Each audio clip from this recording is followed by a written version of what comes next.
On behalf of Toronto Beer Week, we'd like to welcome you and thank you for joining us today to celebrate our 7th annual Toronto Beer Week. And in honor of Toronto Beer Week, Indie Ale House is currently doing a tap takeover for us featuring 3 tap exclusive beers.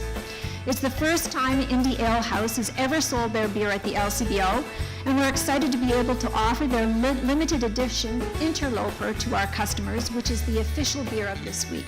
When the opportunity came up, no one was really in favor of this at Indie Ale House. Yeah, it's our busiest summer ever. We're really small, which is the reason we don't sell to the LCBO. And I said, let's make more beer than we've ever made of this beer that we've never made before and figure out how to deal with the LCBO because we've never done that either. We hope you really like this beer. I will bring up the mayor now, but first I'll say he's been to Indy a couple of times and has been a long-time supporter of craft beer from before he was mayor and a big help for small businesses, so we really appreciate it. It's amazing how many people are employed in this business, because oftentimes they don't just have a microbrewery, but they have a restaurant and a pub and so forth, and a lot of things that go with it.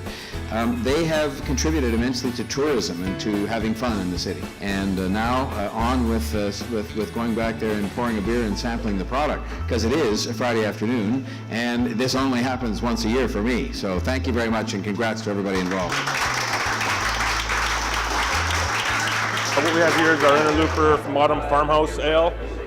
We kind of just did our own little twist on a saison with some wild funk, and barrel aged it, or blended it with some barrel aged version of it to get the complexity that you get in this beer, and then we dry hopped it with a new German variety of hops called whole melon.